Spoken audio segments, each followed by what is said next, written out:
Hoje a gente vai conhecer um pouco mais sobre a Casa do Caminho. Quando eu conheci, eu me apaixonei, de lá não saí, vou sempre que posso. Mas não é só pela casa, a casa pode mudar de ambiente físico, são as pessoas que fazem a casa.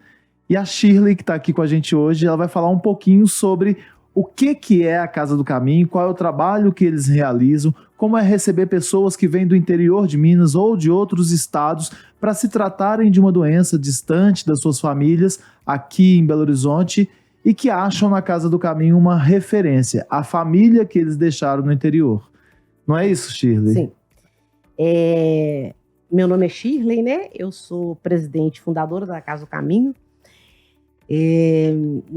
Sou filha de um motorista e de uma dona de casa, na época chamava dona de casa, né? E sempre dentro da minha casa, sempre tinha alguém de fora, né? Primo do interior que não podia estudar, que vinha para cá, pessoa que brigou com o marido, acabou o casamento naquela época, que quem acabava o casamento era um transtorno, vinha morar na minha casa, pessoas que adoeciam, tal. Então eu sempre eu fui criada num berço de solidariedade. Eu fui criada num berço assim. Isso em Belo Horizonte? Né? Aqui em Belo Horizonte. Né? Eu falo que eu fui feita em Abaeté e nasci aqui em Belo Horizonte. Então, eu fui criada nesse contexto, né, de sempre estar ajudando. Eu, muito criança, eu sempre via circulando na minha casa as pessoas, sempre via. E isso, para mim, tornou-se uma coisa comum. Eu falei, a vida é isso, porque eu via meus pais felizes, a gente era feliz, a gente era criança, todo mundo brincava, passeava com a gente e tal. Eu nem sabia que eu estava aprendendo sobre solidariedade, sobre amor, eu não sabia disso, né? Mas, quando eu tinha mais ou menos 12 anos, eu fui levada para o internato da dona Helena Antipoff. Eu fui aluna da dona Helena Antipoff, do Daniel Antipoff, e foi, naquela época, eu era menina custosa, né? Tinha 60 meninas custosas, vai morar no internato. E no internato, eu tive a grande honra de estar com a dona Helena Antipoff, de ser uma das primeiras pessoas, né? Aí nós estamos conhecendo a história dela, apesar da braveza, né, alemã. Ela foi uma pessoa muito rigorosa, mas muito preocupada com a educação, com a educação principalmente, né? Assim, com a etiqueta, como diz ela, com ajudar as pessoas. E lá tinha gente pobre como eu, como tinha filha, como tinha a Cidinha Pacheco, filha do Rondon Pacheco. Uhum. E aí eu vi que dava para conviver assim, né? Pobre, como meio mais pobre, com família que tinha nome, família que não tinha nome. Eu fui aprendendo isso sem exatamente perceber o que eu estava aprendendo. Fui estudando e vendo, percebendo exatamente assim, né? Trabalhei muito cedo, como as pessoas, como tinha diferença, né? Tinha gente, eu trabalhava em loja, eu, por exemplo, comi uma refeição ao dia, né? Que era meu almoço. E tinha gente que podia na Galeria Ouvidor comer pastel, que era o meu chefe, que era chique na época. Tal. Eu fui vendo aquilo ali, que existia algo errado, tinha um trem desigual, né? Agora eu sei que é desigualdade, eu não sabia o que era isso. E à medida que eu fui estudando, tal, eu me formei em pedagogia. Eu era telefonista do Bradesco, trabalhei 10 anos e saí do Bradesco como orientadora pedagógica. Na época eu trabalhei 10 anos no banco, trabalhei 5 em Minas Gerais e 5 em Goiânia. Exatamente na situação. Eu visitava as agências de Goiás, Distrito Federal e Tocantins, que estava começando, para ver, para indicar funcionários para serem capacitados, para ser caixa, entrar em chefia e tal. Aí eu vi o outro lado do ser humano e falei, puxa, a pessoa tem 8 anos que trabalha, assim como escriturário, tem família e tal. Eu comecei e percebi o lado humano da pessoa, porque eu já tinha aprendido isso na minha casa. Aí eu falei, bom, e fui entendendo isso. Aí eu falei, gente, eu vou entender isso a nível técnico, eu vou fazer serviço social. E aí comecei a estudar o Brasil, comecei a estudar o mundo, a desigualdade e tal, isso. Aí eu falei, bom, então aqui é a teoria daquilo que eu já vivo, né? Então, foi assim. E logo comecei a trabalhar com jovens, com dependente químico, trabalhei em outra casa também, com portadores de câncer. E o que mais me mobiliza nessa minha vida é exatamente dar conta de ver no olhar do outro que ele é. Eu tiro o corpo, eu sempre falo isso, e olho dentro dos olhos. Uhum. Né? E assim, quando eu conheci o câncer e eu conheci a solidão da pessoa que tem câncer, principalmente vinda do interior, eu pensei, falei, gente, eu vou abrir uma casa na área hospitalar. Mas você chegou a ter câncer? Não Você cheguei teve a ter... alguém da família? Não. Então, Não. foi esse olhar, Foi esse olhar da lembrança da infância, de acolhimento. De acolhimento. Aí eu trabalhei Mas como assim? Assim, eu vou abrir uma casa, porque Pois não é simples, Sim, né? Você tem todo um processo, você tem eu falo que não pode ser muito cedo da cabeça, não, sabe? Porque você tem um monte de órgãos em cima de você, né? Sim. Mas foi o seguinte, eu fui assistente social de uma casa de portadores de câncer. Eu comecei como voluntária e saí como vice-presidente dessa casa. Uhum. E como eu comecei como voluntária, eu já comecei com tudo, né? Como diz outro, escutando, ouvindo, acolhendo, abraçando, ajudando. E aí, no instantinho, eu fui convidada a ser funcionária dessa casa. Bom, nesse momento eu vi o que é exatamente uma pessoa do interior, um trabalhador rural negro, sem dentes, né, analfabeto, com filhos normalmente alcoolistas, com 1000 problemas, que vem do interior, que não conhece um vaso sanitário, né, que não sabe andar por aqui.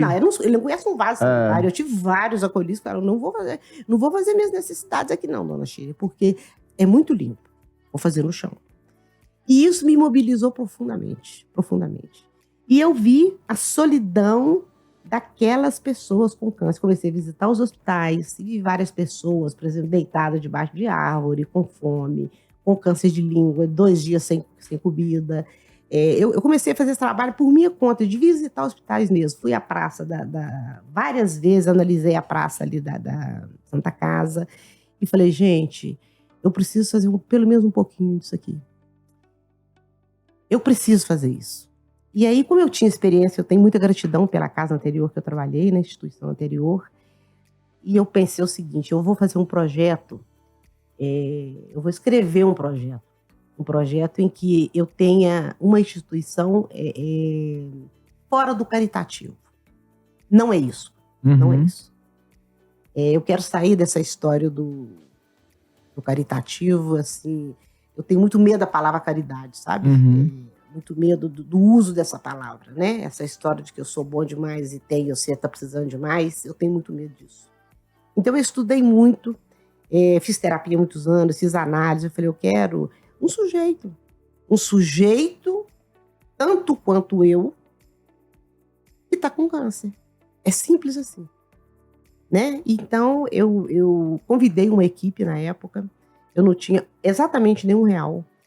Convidei a equipe e falei, olha, eu quero montar uma casa, abrir uma instituição para acolhimento a pessoas com câncer e doenças de alta complexidade, porque é coisa que ninguém quer, por exemplo, né? Porque é difícil cuidar mesmo, é muito difícil cuidar.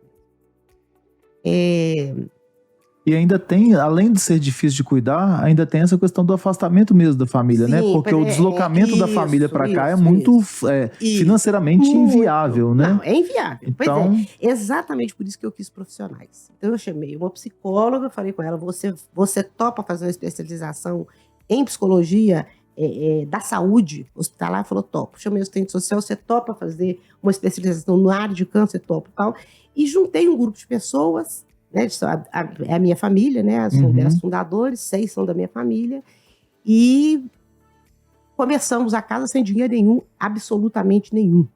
Nós começamos com 10 mil reais que eu peguei emprestado, fizemos bazar, começamos a vender. E outra coisa, eu tinha uma proposta seguinte, não queremos nada de política, politicagem no meio disso. Então, o nosso estatuto é muito claro, a gente não queria nada de politicagem, exatamente em defesa da transparência e também da autonomia para a gente trabalhar tecnicamente falando, né? Como técnicos mesmo. E nem a questão religiosa, né? Então, a casa é ecumênica e não temos vínculo nenhum político. Bom, quem são essas pessoas que eu conheci de perto? né? Normalmente, trabalhadores rurais, analfabetos, negros. Eu falo sem dente porque o sem dente ele despersonaliza a pessoa. Uhum. Eu estudei muito sobre isso, é uma coisa muito grave, né? Que a gente acha que é bobagem, mas não é bobagem de jeito nenhum, né? Então, essas pessoas vêm do interior, larga tudo, normalmente descobre o câncer já muito avançado, porque trabalha com muita inseticida, né? Agrotóxico e tal. Então, vem com câncer de língua, de faringe, de laringe, de estômago, e aí vai, né? Chega em Belo Horizonte, olha a cidade, vem do interior, né? Nunca saiu, a maioria, nunca saiu do interior. Chega em Belo Horizonte, assim, enlouquece com esse barulho, é carro, é muita gente, é isso e aquilo, né? E eles literalmente são deixados nas áreas hospitalares e eles se... E aí eu falei, não, os acolhidos da nossa casa vão ser diferentes. Essa é a minha proposta de vida. E assim a gente fez um projeto de um acolhimento humanizado, né? O que é isso? A gente, desde lá, da Secretaria de Saúde, lá do município, ou do CRAS, do município, e manda eles geralmente, encaminha, né? Lá eles já fazem uma pré-triagem. O que é isso? Né? Vulnerabilidade é a primeira coisa. Nós atendemos pacientes vulneráveis, de altíssima vulnerabilidade. Né? Então, esse acolhido vem, e a gente nem chama de paciente, a gente chama de acolhido, porque é acolhido mesmo. Então, esse acolhido vem para a nossa casa, nós temos todos, só o que não quiser, passa pela psicologia, para um atendimento psicológico, todos passam pela assistente social, para quê? Exatamente para acessar direitos, né? Porque eles não têm nem noção de direitos que ele tem.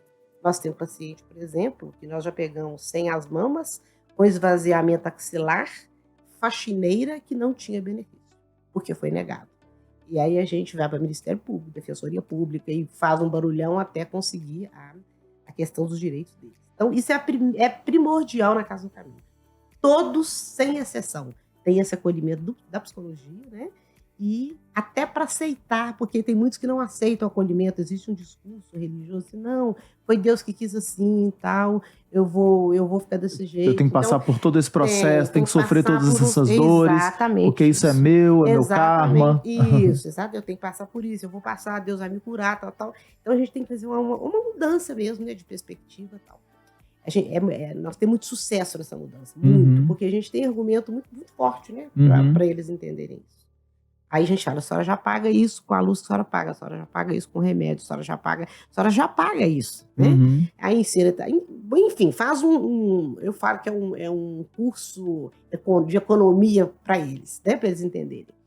E aí vão para os direitos, né? É muito lindo quando você vê um acolhido receber, por exemplo, 3 meses de salário mínimo e fala, dona Chiro, eu não sei nem como é que eu vou fazer com esse dinheiro. Ele chora quando ele vê o dinheiro, ele não sabe o que é isso, né? Porque a exploração normalmente é muito grande na área rural, né, principalmente. Então a gente trabalha nisso. Nós temos terapias alternativas, né? Nós temos reiki, acupuntura, oficinas artesanais e outras também. A sua turma que vai lá cantar, dançar, a gente faz quadrilha, festa junina. A casa é uma casa alegre. É uma casa alegre, porque eu sempre falo com eles, gente, vamos fazer as pazes com o câncer. A primeira coisa é isso, vamos fazer as pazes com o câncer. Inimigo você traz para perto. E eles já fazem essa leitura disso. Falei, vamos falar a palavra, vamos enfrentar isso juntos, né? E a gente faz passeios com eles na cidade, vamos aos teatros. Eles amam, né? Já levamos muitas peças do Minas Tênis, do Palácio das Artes. Quer dizer, isso para eles é uma coisa, como dizer, é de Deus mesmo, né? É de dar dignidade mesmo, né? Exatamente. Porque quando a gente fala dessa questão toda desse processo de dores, né? Sim. A pessoa já vai passar pelas dores que são comuns, né, a um tratamento. Sim. Mas isso pode ser amenizado de alguma forma, né? Não, e essa forma, né? Eu acho que essa forma o câncer já existe, final, né? Já tá aí. Agora, um câncer com abandono, ele é outra coisa. Um câncer com acolhimento, ele é outra coisa. Né? Ele é outra coisa, é o que eu falo. Um dia de cada vez, vamos viver hoje bem. Hoje é dia de aniversário, vamos cantar. Então, essa humanização, né? Essa humanização, esse afago verdadeiro, tratá-lo como cidadão, eu acho que isso é fundamental. Meu irmão verdadeiro, porque o meu pensamento é esse, eu sou uma pessoa assim. Eu acho que todos nós viemos da mesma origem. Isso é bobagem, isso aqui nós não somos assim, nós estamos assim, né? Então, título, isso é muita bobagem, a gente mostra muito isso para eles, né? A gente orienta os funcionários muito a isso. Os funcionários também, que trabalham na Casa do Caminho, têm essa mentalidade total desse acolhimento. E eu falo, a gente não é dó não, tá? Não é dó. Porque imagina você de câncer. É o certo a ser feito, né? Sim, é simples assim, não tem muita complicação disso, né? Você recebe muitos idosos, né? Sim. O idoso, por exemplo, nós temos, pela lei, né, tem a obrigatoriedade de acompanhante para criança e para idoso. E temos aí essa turma do meio aí que nós não temos acompanhante. O que a gente faz? O idoso, ele vem com acompanhante e normalmente eu sou meio exigente com o acompanhante, sabe? Esse acompanhante que maltrata, não dá. Eu falo com a família, ligo, falo, olha, não dá. Porque o idoso viveu uma vida inteira, agora está com câncer, e vem um filho, ou a nora, ou não sei quem, que não é isso. Não é. Então, a gente tem muito esse cuidado em escolher o idoso. E é muito duro olhar para uma pessoa, né? O acompanhante do idoso. O acompanhante. É muito duro você olhar para um idoso de 80 anos, que fez tudo o que ele fez e agora está com câncer. Ponto. Mas eu não posso resolver esse problema. Isso aí já não é da minha ossada. Eu tenho que dar o melhor possível para ele. E isso é uma exigência, vamos dizer assim, dos acompanhantes. A gente fica muito de olho nos acompanhantes. Agora, como é que chega até vocês? Porque, assim, quando eu conheço o trabalho de perto, eu sei que é um trabalho que é humanizado realmente. Sim. Ali as pessoas se sentem família, uma cuida da outra, sim, inclusive. Sim. Mas é um espaço limitado. Tem uma demanda muito grande de pessoas que vêm do interior. Como chegar à Casa do Caminho? Pois é. Bom, deixa eu só falar a criança. A criança vem com acompanhante também. Eu queria falar uma coisa muitíssimo séria. Nós temos, por exemplo, homem e mulher com câncer. Eu já fiz um estudo uma vez para a Defensoria Pública. De 7.000 pessoas que nós atendemos na instituição anterior, 5.200 eram mulheres. 2 tinham marido acompanhando. Assim, é quase zero o acompanhamento do marido com a mulher com uma doença. E o contrário é inversamente proporcional. Todos os maridos, basicamente, têm acompanhante. Eu acho isso é um estudo que eu quero fazer ainda na minha vida. Nós fizemos uma entrevista com uma convidada chamada Sônia Lazzarini, que está no Multiprosa já. Ela teve câncer de mama e ela constatou isso, né? O marido ia com ela, mas a maior parte das mulheres que estavam ali estavam com mulheres acompanhando. Exatamente. Não vão. Eu ainda vou trazer esse estudo um dia na nossa vida aí, porque eu acho isso muito sério mesmo. Bom, aí você me fez a pergunta de como chega até vocês, né? Já que é um espaço que todo mundo quer, mas que sim, você gostaria de colocar todo mundo. Muito. Né? Aliás, eu falo o seguinte, eu ainda quero, o meu sonho, antes de partir dessa para melhor, é fazer um prédio, que é o meu sonho, um andar para mulher, um andar para homem, um andar para criança, entendeu? Eu tenho esse sonho de ampliar, muito de ampliar a Casa do Caminho. Então, ele chega através das secretarias de saúde, né, dos municípios, dos CRAS e dos hospitais de Belo Horizonte. E fazem contato direto com vocês? Fazem contato direto com a gente. Aí, Shirley, aqui, tô com esse caso aqui, uma criança com câncer de olho, com probabilidade de amputação, Santa Casa precisa da mãe junto. Qual a condição da mãe? Péssima. A mãe tá né, com tratamento psiquiátrico, então traz a mãe e o pai. Então, você já pega logo a família pra gente já fazer o teste. Então, eles chegam através de instituições. Nós não conseguimos atender de jeito nenhum demanda espontânea. Não conseguimos, não tem como. Bater na porta falando assim, ó, cheguei do interior, não tem onde ficar, não tem essa possibilidade mesmo. Porque nós temos lista de espera. Né? Nós temos lista de espera. Então, aí eu falo, vai lá na sua cidade, conversa, é duro falar não. Uma das coisas mais duras que tem é a casa tá cheia. E aí você tá com uma coisa muito grave no hospital e a gente tá na área hospitalar, né? E a gente tem que falar não. né? Mas, infelizmente, né, convido aí quem quiser abrir uma extensão da Casa do Caminho, aceito com muito boa vontade, porque, infelizmente, o câncer, ele está hoje, assim, existe uma previsão muito ruim, né? Pela nossa alimentação, o estresse e tudo mais, né? Estudo mundial muito ruim que, assim, de 10 pessoas, 9 terão câncer. Eu acredito plenamente nisso. Tem 22 anos que eu trabalho com câncer e hoje eu vejo câncer em todos os lugares, o olho reto, coisa que a gente não via antigamente, né? Uhum. Então a gente precisa cuidar um dos outros. Essa é a realidade. Nós precisamos, porque a gente não sabe amanhã. Uhum. Né? Quem é? Eu posso ter câncer daí, né? Então eu acho que a gente precisa disso, precisa de ter essa visão, sabe, tio Flávio? Eu falo uma coisa. Nós estamos entre a Contorno e a Brasil, a Casa do Caminho. Contorno é Brasil. Eu moro também nessa região. Da Brasil para baixo, até na Via Expressa, é outro mundo. É exatamente outro mundo, em que os cidadãos daqui não conhecem os cidadãos de cá. E aí nós temos gente ali, na praça, literalmente desnutrido, com fome, na droga, fazendo sexo explicitamente, 1, 2, 3 juntos. Eu sei porque eu moro, eu tenho propriedade. Eu ando sempre a pé, inclusive, para conhecer a comunidade. Então a gente precisa perceber isso. Não é o mundo só. Só que eu falo o seguinte, do seu lado tem isso. Uhum. Ao seu lado tem essa história. Muda só um quarteirão para você ver. E é tão fácil ajudar. É muito fácil ajudar. Muito. E muito acessível, né? Muito Porque você não fácil. precisa estar só com o dinheiro. Claro que não. Eu falo, ó, desde boas vibrações, para quem acredita nisso, que eu acredito. A bom ouvido. Bom ouvido, um abraço bacana. Um abraço. Não precisa te falar nada. Uhum. Uma doação, né? Seja lá o que for, se eu quero doar um casaco, eu não uso uma blusa, o que for, né?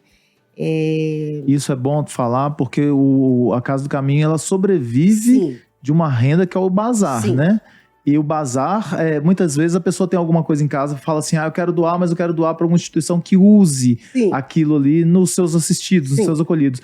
E, na verdade, o casaco que chega e às vezes não cabe em ninguém que está ali na Casa Sim. do Caminho, vai para um bazar. Sim. Mas esse bazar é essencial para que a casa fique dando a comida, assistência e todo o profissionalismo para quem está ali, né? Sim, na realidade a casa ela é mantida 95% com 95% renda de bazar. Nós temos 3 bazares, é inacreditável, né? Mas nós temos 3 bazares, todos profissionais, todos são capacitados para isso e tal. E a casa é mantida por esses 3 bazares. Então é isso que você está falando. Se a gente, tem um copo, tem uma xícara, tem esse, tem isso, não se preocupe. Leve a Casa do Caminho, lá nós temos setor de triagem e onde a gente faz o descarte, a gente doa para doação, para instituições. Por exemplo, você recebe 100 pares de meia. Eu vou tirar para os acolhidos, mas eu vou ajudar, vou mandar 50 para o asilo de fulano de tal, porque eu conheço o asilo, quer dizer, a gente tem uma rede que a gente ajuda também, né? Então é muito importante, inclusive móveis, né? A gente pega, inclusive, na casa da pessoa, os móveis, busca na casa da pessoa. Então, nós temos a nossa despesa hoje paga pelos bazares, né? Não temos ajuda governamental. É alguma coisa ali, 30 mil que são em emenda, que a emenda é direcionada a comprar uma geladeira, isso e aquilo. Não temos ajuda governamental. Mas temos a nossa autonomia, né? Então, eu acho muito importante. E acho muito importante também, gente, que as pessoas conheçam a Casa do Caminho. Porque falar da Casa do Caminho é uma coisa, você conhece, você sabe disso. Ir à Casa do Caminho é outra. E como a gente tem que encerrar, porque a nossa conversa voa, Sim, né? Com certeza. Eu queria que você falasse um pouquinho sobre essa questão das pessoas que saem das suas cidades, porque, né, todos eles vêm de fora, trazendo família. Eu já fui lá em época de Natal, em que estava a família inteira, você fez questão de deixar o pai, já tinha a companhia da mãe, você trouxe o pai, porque era um momento de Natal, de Ano Novo, isso tudo tem custo, né? Sim. Mas como que essas pessoas, muitas vezes afastadas das suas cidades, da sua rotina, sair de casa para uma pessoa, né? A pessoa viveu a vida inteira naquela casa, ela tem que abandonar a casa dela para poder fazer um tratamento numa instituição que é toda arrumadinha, toda cuidada, mas não é a casa dela, né? Sim. Como que essas pessoas lidam com a dor? Olha, eu vou te falar da Casa do Caminho, tá? Uhum. Eu já trabalhei em outros lugares também. Ela vive... O leito é dela. Ela compra um ursinho, ela monta uma casa ali para ela. É muito lindo isso. Ela vai lá no bazar, compra um ursinho por R$1, 50 centavos, né? Inclusive dá dignidade para ela. Uhum. Se for R$10, compra por 50 centavos. Só vai pagar 50 centavos. Aí ela põe o ursinho, tem gente que compra com a boneca. Aí eu falo com as assistentes sociais, olha lá montando a casinha dela. Uhum. Né? Aí ela fala, tem jeito de ser um travesseiro assim, dessa cor, a fronha e tal? O que eu vejo? Eles montam ali no leito deles a sua casa. Uhum. Eu tenho o maior problema, eu não gosto que muda paciente de leito. Porque eu falo, gente, ele já construiu a sua casa. Né? E aquela identidade de proteção mesmo, exatamente, né? Isso. Então ele tem aquele programa que só ele gosta de escutar, né? O programa religioso, sei lá o que é, cada um gosta de escutar o seu. Mas ele tem aquele programa, a gente dá o foninho para ele ouvir, para não ocupar. Então eu vejo que eles constroem, é muito bonitinho isso, eles constroem esse leito. Mas o mais lindo de tudo é que eles constroem uma família dentro da Casa do Caminho. Uhum. As crianças, então, com os idosos, é uma coisa, assim, é maravilhoso. Eu tenho criança que sai com a coisinha, olhando, tirando a pressão dos idosos. Você está com pressão alta, tem que ir para o hospital, porque a criança tem uma linguagem totalmente hospitalar. Principalmente quando ela ficou muito tempo, né? Você está com uma pressão alta, tem que falar com o médico, você tem que ir para o soro. Então, essa coisa, constrói-se uma família. Eu não tenho palavras para falar o que é isso. Eu chamo isso de família, por isso que nós temos um grupo Casa do Caminho, Família Casa do Caminho. Então, eles ficam amigos do vizinho ali de quarto, fica amigo. Eu posso ir no hospital com ele vai fazer quimioterapia, eu posso ir e tal. Então, na realidade, eles dão conta de fazer essa familiaridade. Briga, fica de mal. Sabe o que vem de irmão? Fica de mal, quero mudar de quarto, fulano de tal, é isso. Eu acho isso lindo, porque eu acho, assim, é o jeito que eles têm de lidar com essa dor. E de mostrar que a vida está continuando, Sim, né? Exatamente isso. E de mostrar que ele é útil. Por exemplo, eu tenho acolhida lá, tem 3 anos que ela mora conosco, esperando transplante. Ela, sim, ela manda na casa, vamos dizer assim, eu deixo, né? Fulano de tal, isso do Chile, fulano de tal, funcionário tal. Eu acho tão lindo esse corpo. Claro que existe limite e tudo mais, lógico, né? Mas eu falo, gente, ela se sente a dona da casa. Ela cuida das plantas da casa e tal. Na realidade, lá, eles dão conta de fazer essa abertura para construir uma outra família. Uhum. Eu vejo isso muito claramente. Tenho acolhidos vários que recebem alta e falam assim, posso ficar pelo menos mais um dia para eu dar conta de ir embora? Gente, isso é lindo, né? Isso é lindo. Lindo, né? Teve um rompimento lá do lar de onde veio, agora é o rompimento desse lar que acolheu, né? Que é o segundo lar. Isso. Muito lindo isso. Shirley, para a gente poder encerrar, você tem um livro que você possa indicar, que seja assim, da sua... Eu quero falar isso aqui, eu anotei, porque olha só, gente, o sofrimento humano só é intolerável. Só é intolerável. Vamos chegar perto aqui, ó. Fala de novo. O sofrimento humano... Guardem essa frase, olha que coisa linda. O sofrimento humano só é intolerável quando ninguém cuida. Porque o cuidar, ele cura. Eu não estou falando de cura física. Eu estou falando de cura da alma. É muito mais profundo, né? Eu tenho um livro, né? A Morte é um Dia que Vale a Pena Viver. Da doutora Ana Cláudia. Sim, a Ana Cláudia. A morte é um dia que vale a pena viver. Né? Como a gente olha muito paliativos, né? E o filme Patty Adams, né, gente? O amor é contagiante. Patty Adams, que é lindo. Aliás, eu acho que todo filme que se refere ao câncer, eu conheço muitos. Ele é muito lindo. Ele é muito lindo. Então, eu deixo essas indicações aqui, especialmente essa frase, né? Se o sofrimento humano somente é intolerável quando ninguém cuida. Você sabe quem falou? Sei. É a Cicely Saunders. Ela é uma médica de cuidados paliativos. Legal. Sensacional. Tá? Olha, vou te agradecer, não só pela entrevista, mas pelo trabalho que você faz, pela dedicação que a sua equipe tem, e por acolher, abraçar a dor de tanta gente, né? Sim. Fazendo com que ela seja mais possível de ser carregada. Com toda certeza. Você quer agradecer alguém para a gente poder encerrar? Eu quero agradecer primeiramente aos nossos acolhidos. Porque são grandes lições de vidas que os livros não possuem, que a literatura não possui. E eu quero agradecer imensamente a cada um. Tá? Primeiro aos nossos acolhidos. E a rede toda que ajuda a Casa do Caminho, porque eu seria injusta com qualquer pessoa se eu não agradecesse. Então, aos moradores que trabalham, lavam os nossos carros, olham as doações, os empresários, você, todas as pessoas, todas, e até aqueles que não nos veem com bons olhos, que também nos ensinam a melhorar. Nos ajudam, né? Exatamente, nos dão caminhos. E essa é a gratidão que eu tenho a todos. Tá? Bom, fica o convite para conhecer a Casa do Caminho, seja nas redes sociais, seja pessoalmente, para conhecer outras realidades e saber entender. A gente não vai lá para ajudar, a gente vai lá para trocar. Né? Nós saímos mais ricos, quem fica mais rico, quem sai mais rico. Né? Um abraço para todo mundo e até o nosso próximo encontro.